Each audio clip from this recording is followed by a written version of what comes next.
Ya, pertama begini, apa yang disampaikan Bu Putri Chandrawati adalah keterangan secara faktual apa yang dialaminya ya, terkait dengan peristiwa yang terjadi di tanggal 7, kemudian terkait juga dengan peristiwa yang terjadi dan mengakses saudara. Bisa saudara ceritakan kenapa pada saat LPSK memeriksa saudara tidak bisa memeriksa saudara? Waktu itu dari LPSK datang ke rumah saya ya, karena saya ini adalah korban kekerasan seksual. Kenapa saya selalu diasumsikan negatif oleh orang-orang?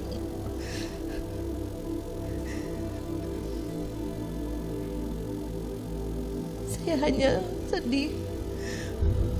Kenapa orang-orang tidak bisa memahami bila ada di pihak saya sebagai saya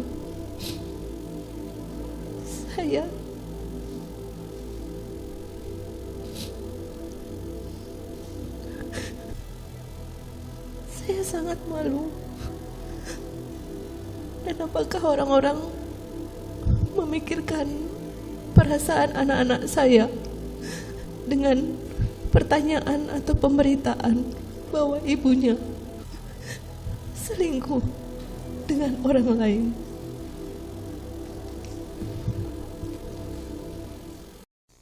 Ya, pertama begini, apa yang disampaikan Bu Putri Chandrawati adalah keterangan secara faktual apa yang dialaminya ya, terkait dengan peristiwa yang terjadi di tanggal 7, kemudian terkait juga dengan peristiwa yang terjadi di tanggal 8. Motif terjadinya peristiwa di tanggal 8 disampaikan bahwa kejadian perkosaan atau kekerasan seksual yang di tanggal 7 yang dialami langsung secara detail sebenarnya tadi tidak disampaikan pada persidangan yang sifatnya terbuka, karena sebelumnya sudah disampaikan dalam persidangan tertutup.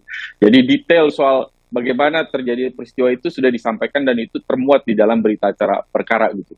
Nah, dalam persidangan-persidangan sebelumnya, keterangan yang disampaikan oleh Bu Putri sudah dikonfirmasi akurasi validitasnya ya, soal kredibilitas keterangan itu lewat keterangan apsifor, psikolog forensik yang menyampaikan bahwa keterangan tersebut disampaikan kredibel, begitu ya, secara kredibel. Jadi bukan hanya keterangan Bu Putri saja, tetapi juga dikonfirmasi lewat sejumlah asesmen pengujian soal keterangan tersebut. Memang kacamata kita melihat dalam konteks bagaimana peristiwa kekerasan seksual terjadi, itu tidak mungkin pakai kacamata seorang laki-laki, itu sulit saya pikir.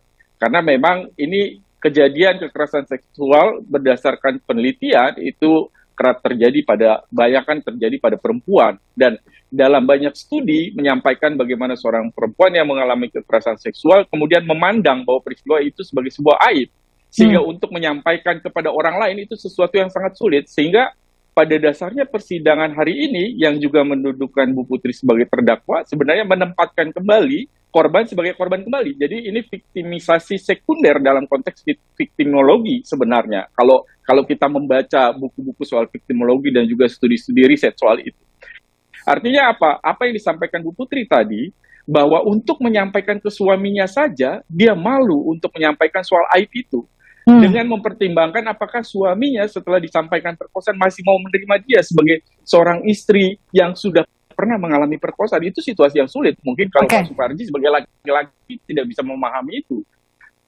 Tetapi dalam studi-studi soal kekerasan yang terjadi pada perempuan itu yang hampir dialami oleh semua peristiwa oleh korban-korban perempuan. Sekali lagi saya catat ini korban perempuan gitu. Nah, sekali lagi sebenarnya catatan persidangan ini antara lain banyak informasi yang disampaikan yang harusnya itu pada sidang tertutup karena memang sifatnya sangat personal, dan sekali lagi ini viktimisasi sekunder, double viktimisasi korban yang sudah menjadi korban dalam perkosaan kemudian ditempatkan lagi sebagai korban dalam pemeriksaan persidangan ini yang disaksikan oleh begitu banyak orang yang mengungkap aib dia. Tadi dia sudah sampaikan itu sebagai aib.